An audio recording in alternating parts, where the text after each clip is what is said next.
So guys, let me introduce you to Mr. Ashish Pawar, the founder and chief editor of one of the world's best startup website, Fido.com. And we are lucky to have him as a guest speaker for today. And our topic for today's discussion is simplifying the startup ecosystem. So first of all, we would love to know more about Fido, sir. And I would start with, what's the website all about and what was your mission behind developing it? Oh, perfect. So basically, the website was started in 2016 when I had a startup idea. Like every other entrepreneur, I had some startup ideas. I wasn't able to. Uh, on the web, there weren't many resources, resources that could have helped me to get the answer of I have an idea. What next? I was a new entrepreneur, totally unaware of how I can get into the startup ecosystem, how I can convert the idea into a business model, a business um, concept, rather a concept than a business model, and how do I get funding? Like funding was a big thing because my idea required at least 1 to 2 crores. So I wasn't aware of any of such intricacies, and that's where it failed. The idea fell on the face, and it failed. And I have to, as every like most of the entrepreneurs join corporates after the failed startup. That's what I did as well. I didn't start again because of the failure, but it gave me an idea of why not start something that can help the entrepreneurs get into the system, get the knowledge, know more. That's where Fido was actually conceptualized, and that's how that's a motto for now. Like we cater to the new entrepreneurs, we help them understand the startup ecosystem better by providing them free knowledge, by providing them knowledge, and by providing them content, resources, tools, etc. So you have been doing it for free, like website is It's not not free for for free. The anyone. revenue model is advertisement based, Yeah. not exactly for the user. It's Okay. the information, the content is provided for free for sure. But when you're not paying anything, you're the product. Yeah. That's what the thing over here is. So how did you build your team then? Uh, okay, so it's just me. It's just you. I'm the yes, I'm the only one who's handling Fido. I'm the only one who is the brains behind it, who's the tech guy behind it, who's everything. Like Fido is me, I'm Fido. That's it. That's cool. And so, what are your responsibilities as the user of, like, owner of the website? Okay, if you talk about the responsibilities, well, there are a lot because I have to. Let's talk about the day, my usual day, and you'll get to know about my responsibilities. So right now, yes, there are a lot on my plate right now, which in strategizing, which includes uh, the future vision for Fido as well. Besides this, what I can say, I start my day with I have this whiteboard with me where I actually write my daily tasks. Besides this, my daily responsibilities include writing the developing content, of course, handling the social media of the website, developing the future vision, and in the evening I provide consultancy services to different startups and existing companies to who are planning to launch or who are planning to uh, expand into the startup ecosystem. Like even though I have provided consultancy services to some of the renowned companies out there. Okay. So, how do you advertise your services? Like, what Advertising platforms? or promoting, advertising or promoting. There are two Advertising. different. So Fido doesn't need advertising. Promotion is I promote using the SEO, search engine Okay. optimization. So you have to get where your user is. My user comes from the from Google by searching definite keywords, by searching definite like a particular keywords on Google on different search engine networks. That's where I come from. Like I don't have to advertise my website on Facebook because on Facebook entrepreneurs spend less time on Facebook, more on Google. Yeah. They'll search for how do I actually, what all do I have to include in my pitch deck, how do I fill a value proposition canvas. So that's where my audience is. So advertising is the wrong word over here, promotion is the right one. Okay, thanks for correcting me. So what do you think made your website one of the best, or as I have known, 15th best in the world? Okay, so you know, the startups is all about disruption, and ideas come from problems. I had a problem and there wasn't any solution out there on the internet, right? So I Yeah. actually provided them the solution, and which skyrocketed my solution or my offering to the top. I actually entered and disrupted, or I created a market that didn't exist. Even many of my competitors are now changing their business model to fit into mine. Okay. I won't name them, of course, but Yeah, they sure. are changing their business models to get into mine, and they are struggling to get into mine because I occupy most of the market share right now. Yeah. So coming to this major topic, startups. So what's your approach towards new startups? Towards my, can you please repeat the question? What's your approach towards new startups? Like for us, like who will be starting Okay, new and so who wants to. what I would suggest is follow the approach, follow the hierarchy. First, approach the problem, then the solution, then the idea, and then the concept. Because this will actually bring you to the problem solution fit, and then the product market fit. This might sound alarming to you, or you might be shocked because 7 out of 10 startups fail because they don't have the product market fit, right? Yeah. I would suggest find the problem first instead of getting an idea and then deciding, oh, this can fit over here, this can be the problem. No, find the problem and then develop the product. Okay. And if you have the good if you actually if you have actually hit the right spot, definitely you'll gain traction. There is no second actually thought that you won't gain traction, and it'll be better for you as well, and for the investors who will be investing money in your startup. Startup is something. It's a business which is powered by, I would say, disruptive innovation, and it works in conditions that are of extreme uncertainty. So, for example, not giving an example actually, because let's explain disruptive innovation over here. Did you read about Uber, like how Uber started? I don't have much idea. Okay, I'll explain.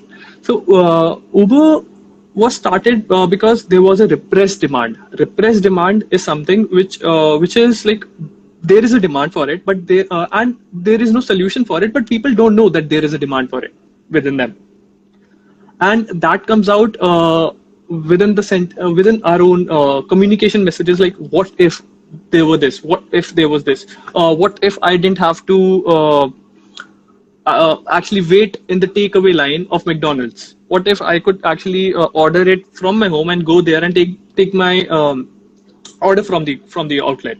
So these what ifs are the repressed demands. Uber capitalized on it. What Uber did is Uber actually realized that there is a what if demand or a repressed demand, that what if I could actually book a cab through a tap of my phone. Yeah. And that's what it did. It created an application and it gave rise to a new market that didn't actually exist at the time. So, but at the same time, since it gave rise to a new market that didn't exist, it actually was operating under extreme uncertainty.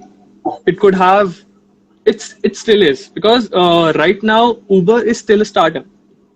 Uber can't be considered an established company because it's still burning its revenue. It's still not actually profitable, and it's still working in extreme uncertainty. There could be a day when drivers could say, no, let's say, that's it. I can't work with you anymore.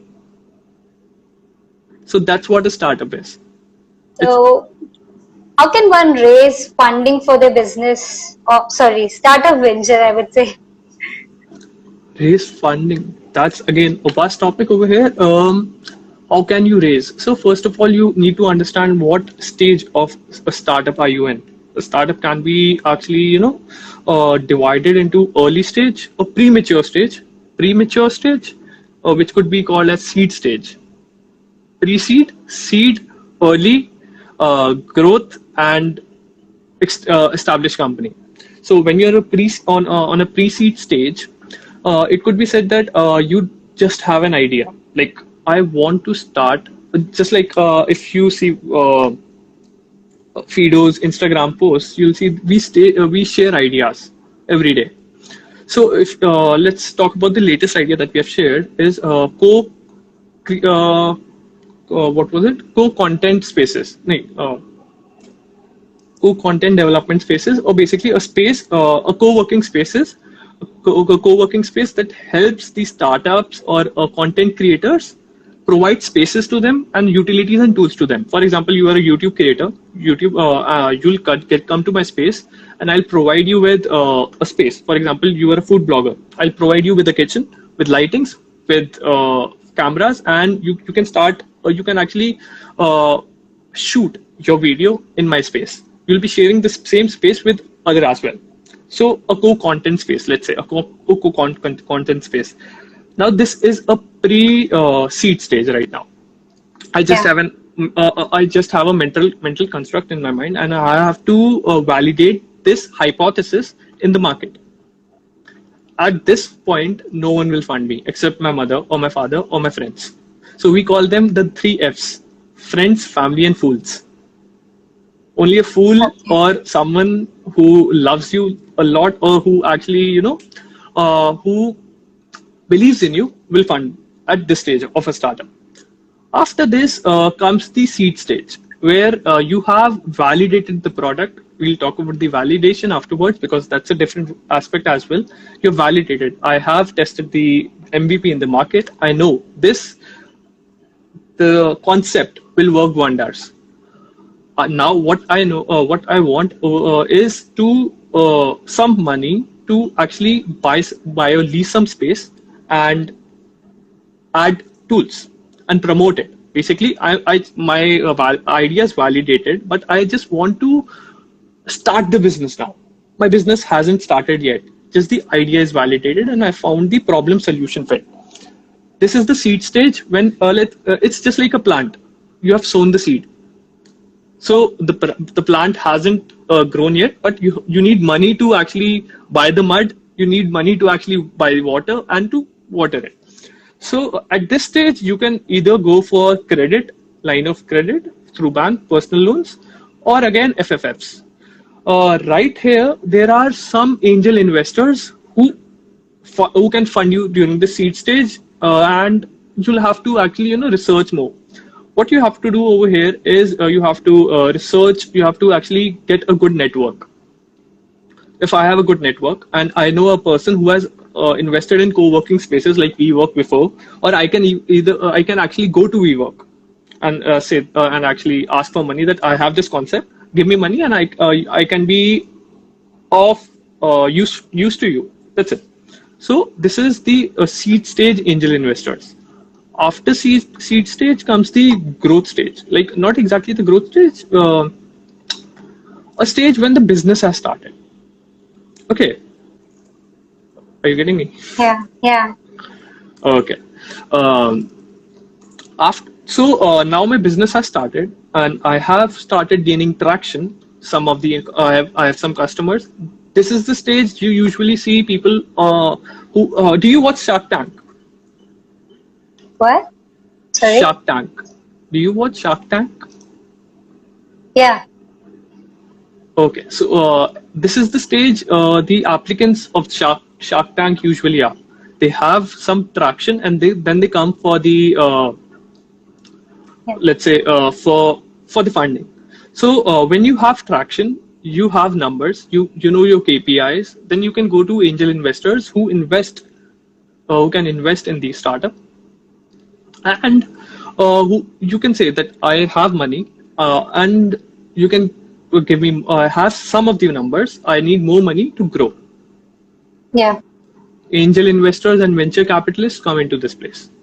Venture capitalists try to stay away during the seed stage, but there are companies, there are actually more venture capitalists. Venture capital is a fund, not exactly a person, a fund or a firm which collects a fund from corporates, from high network investors, and they build a portfolio. So you'll go to them, you'll go to angel investors, and you'll ask for money at that time. Once you get the money, then comes the Series A, Series B, Series C. That's just for the growth. That you have existing money, you have existing business, now you want to expand. So there's That's a where question. venture Sorry. cap. Tell me. There's a question somebody has been asking, like how to pitch Mm-hmm. investors. They find it so difficult. And plus, Mm-hmm. somebody has asked, what is Shark Tank? Okay, so Shark Tank is a reality show where people with the ideas pitch to the sharks. Sharks are the high net worth individuals. So if you are interested in startups, I would suggest you watch Shark Tank. You watch Shark Tank. Besides this, what was the other question? How to pitch investors? How to pitch to investors? Okay, so how? So basically, there's this thing called pitch deck. First of all, you have to identify the right investor for you, and then if you have and that's a criteria that you have to actually shortlist these the investors, angel investors or VC firms which have a company similar to your portfolio, which have a company in the portfolio which is similar to yours, which have actually interest or an experience in in the niche that you're operating. And you first of all you have to shortlist them, then you have to reach them either through the network or through they have their own websites. You have to pitch them through the email, and then during the presentation you have to develop a pitch deck, which is it's a 5 to 6 minutes, 5 to 10 minutes, we can say, presentation where you explain what your startup is. You have to give an elevator pitch. You have to explain your business model, your business plan, the KPIs, the numbers, what you're expecting, and how they're going to benefit from your startup by investing, because they'll be investing uh, a lot of money, and they'll the problem with the investors is they don't know if the startup will succeed or not, and what will they get. For example, and the growth rate of a startup can't be predicted during the early stages. So you'll have to convince them that this is my business, and I'll be growing at 10%, 20%, 30% rate, and after 3 years my business will be worth of this. And if you exit at that time, the money would be we don't usually talk about exit. We talk in a diplomatic tonality. We just tell them that you'll benefit in this manner. Somebody has asked, tell us about elevator pitch. Elevator pitch. Okay, elevator pitch is basically, suppose elevator pitch is a pitch that you have to keep ready in your pockets. Not exactly in your pockets, in your mind. The name is derived from, it has a literal meaning. Suppose you are an entrepreneur and you meet an investor in an elevator.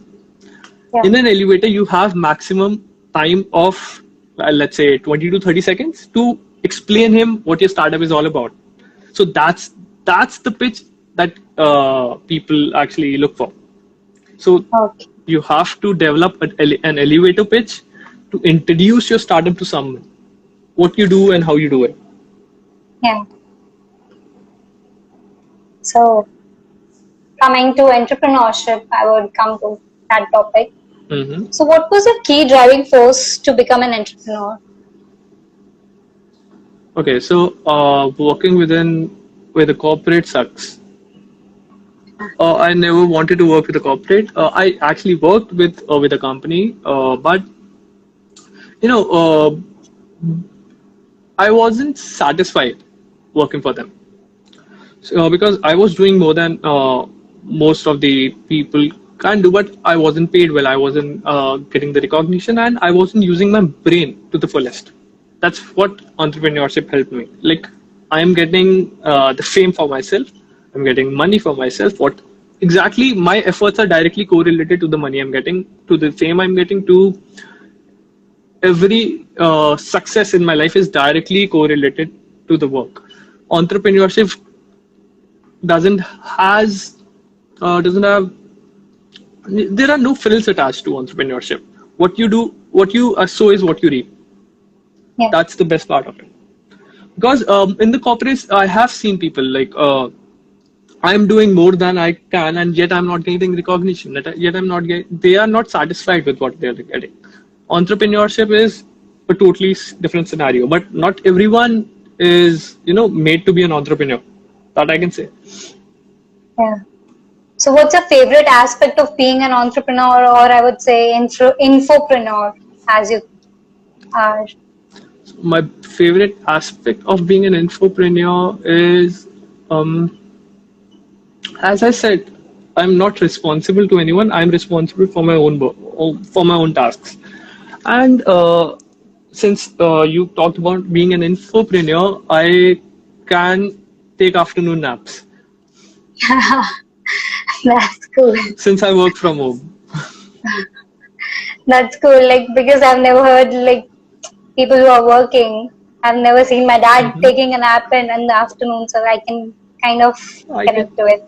So basically, it's just I'm working for myself. I can actually break my day into whatever I can, into whatever I Yeah. want to. It's all up to you. Like, whatever you want to do, you Totally. will do. Yeah. So, Yes. what piece of advice would you give to college graduates or undergraduates like us who want to become entrepreneurs? Pardon? What did you say? What piece of advice would you give to us, like undergraduates, to become entrepreneurs? Okay.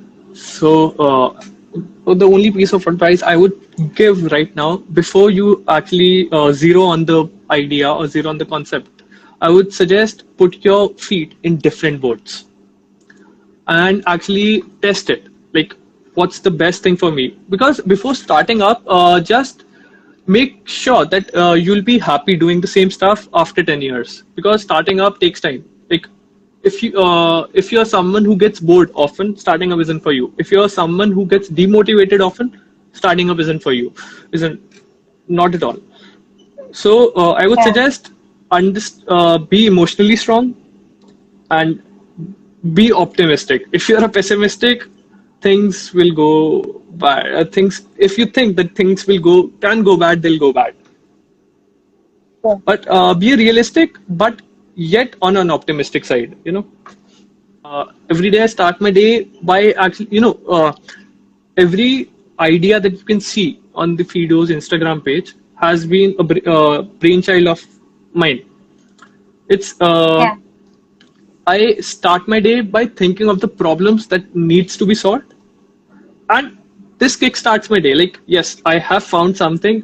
Even if Fido fails, I know what to start now. Okay. So develop a problem pool.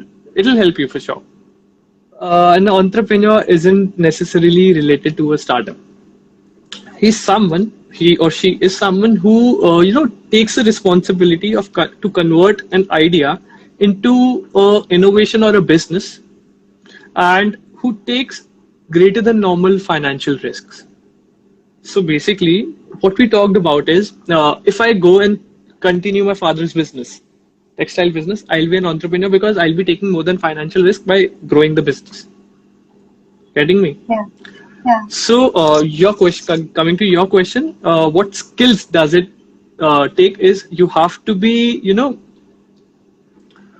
emotionally strong. You have to be someone who can take that more than normal risks. If you actually consider yourself to be papa ki pari, you can't be an entrepreneur. Yeah. That's the only skill that you need. You have moreover, you have to be a multitasker.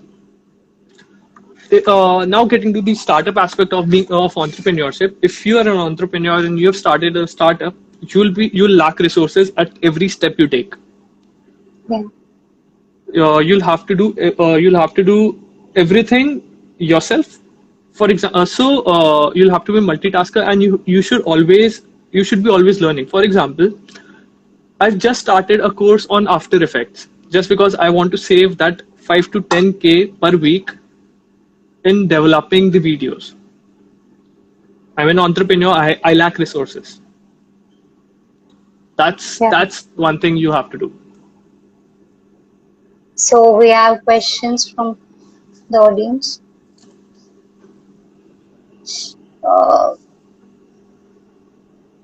What is TAM Samsung? It's a question. Okay. TAM Samsung. Okay. So your market analysis is important in a startup. Like whenever you are developing a pitch or whenever you're developing a vision or a business plan, let's say, a market analysis is important. TAM Samsung is a part of market analysis where you specify your total market, which is TAM, total addressable market. For example, if I go for fishing, the total sea out there is my total addressable market. SAM, on the other hand, is my shore, my sea. I went to Morjim Beach on Goa for fishing. So the beach surrounding Morjim is my SAM, the serviceable addressable market within my geographical or my operable business area. Getting me? And SOM is the serviceable obtainable market, which is the market that you can operate realistically. For example, I won't be covering all of the Morjim Beach over there. I'll be just, on a shore on one side of the Morjim Beach, which is my SOM. So if you consider it for Uber, like I've written an article on this. For Uber, the TAM, when it was launched, total addressable market was the global taxi market. Global. The SAM initially was the the taxi market of USA, and SOM was the target taxi market of, I guess, San Diego or in the city in which it started. So it's a hierarchy. Or if we consider the Venn diagram, it will be an egg within an egg within an egg. Okay. We'll come to another question. What are your future goals about your website or in your personal life? Okay. Actually, that's a nice question. The future goals, actually, currently, it's not a one-stop solution for new entrepreneurs. We just provide them with the education part. We don't provide them with consultancy right now because we lack resources. We don't provide them with the tools they would require to develop a business model or development a business plan. So I want Fido to be the one-stop resource. Like you have an idea and you get to Fido and you'll find everything that you want. Yeah. So another question is, what are the impacts of COVID-19 on entrepreneurship? Actually, there is a bright side and there is a dark side of COVID. On the bright side, the edtech industry, the health tech industry, and everything that's related to technology is seeing a rise. Let's say if you have heard the news of Byju's, Byju's is now valued at $10.6 billion. It's a decacorn now, and because COVID stopped children from going to schools, White Hat Junior and every edtech company is soaring. It's soaring high.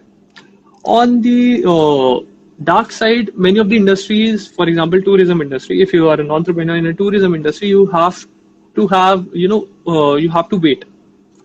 it has not affected them. Obviously, COVID has demoralized some of the entrepreneurs, but there's something that you can look at. It has changed the buying process, the consumer buying process, the consumer activities that used to happen before COVID, and the consumer activities that will happen after COVID. Um, like they are a lot different. They're different right now. So there's a lot to learn. That's it. So another question is, what would one look for a partner in your startup? Like, what qualities would you look in that person? Okay. So in my startup, Like somebody, like what would any partner, like would one has to start a startup? So what qualities should he or she should look in their partner? okay. So first of all, the first thing, the two most important things that one should look at is first the compatibility, Yeah. because it's like you're sharing your everything with someone else, so you have to be compatible with the person. Second thing is, make sure that he's adding value to the business. For example, if I start a tech business, I'm not a coder, I would look for someone who with a tech background who can code for me. It's just like a puzzle. You have to fit in to create a scenery. That's it. Another question is, how do you keep yourself cheerful during times like these? These maybe I don't know what these refer to, but so um, let's keep it as how do you keep yourself cheerful? uh, it's like I'm oh, I don't know. I don't have any answer for that actually. It's just who am I? Okay. So what do you attribute your success to? My success to my luck, and I would say that my success. I won't consider myself to be a successful person right now. What I have, like, there's still places to go. I'm nowhere near to my goals. And if I say where I am now is, it's all thanks to my family right now, because they trusted me on a path that no actually reasonable family would trust their child to be a business class family, because they trusted me where that I asked them that I'm going this on a road that's not taken, and I might fail. I might actually, get into depression. They were like, not a problem. Go and try your luck. If you don't have luck, we have your back. So I would actually consider them to be one of the factors. Besides that, it's my attitude that I'm always learning. I learn a lot. Even through my failures, I learn a lot. Yeah. So one of the question is, how do you see your competitors in the market and how do you suggest to outstand yourself from them?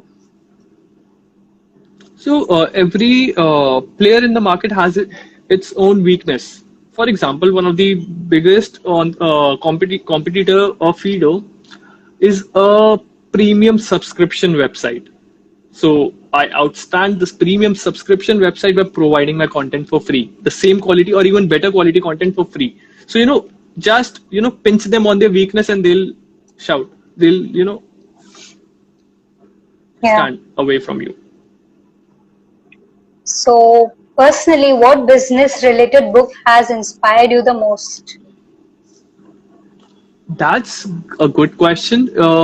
I would suggest I read more of the neuromarketing books, the books that are that tell us how a consumer behaves the way he behaves. So, Why We Buy is good. Predictably Irrational is another great book. Freakonomics is another great book. So I would suggest, if you get actually come to me and ask for a book recommendation, I would suggest you read as many books as you can, which are related to neuromarketing or neuroscience. So one more question. We are into EduTech Center. and being a new company, we don't have experience. So how to gain trust of new customers? Okay, so provide them something of value for, like, you are in edtech sector, right? No, this has been a question. This is a question by somebody. They Haha. are in the edutech The center, edutech edtech sector. edtech sector, and they want to gain the trust of people, right? So, if you are into the tech sector, the best thing you can do is choose a freemium model first in the beginning. The freemium model would be, the customer right now is so habitual of trying before buying. So what you can do is make them try your service. If they are happy, they'll buy it for sure. If they're not happy, you are on the wrong boat, or you are actually, doing something not up to the mark, or you have to improve yourself. Thank you for today's session. And it was great to have you as a guest. And we would love to have more sessions. And thank you for taking out your time and giving us such useful knowledge. Thank you so much. Thank you so much. Thank you for inviting. Have a nice day. Yeah, thank you.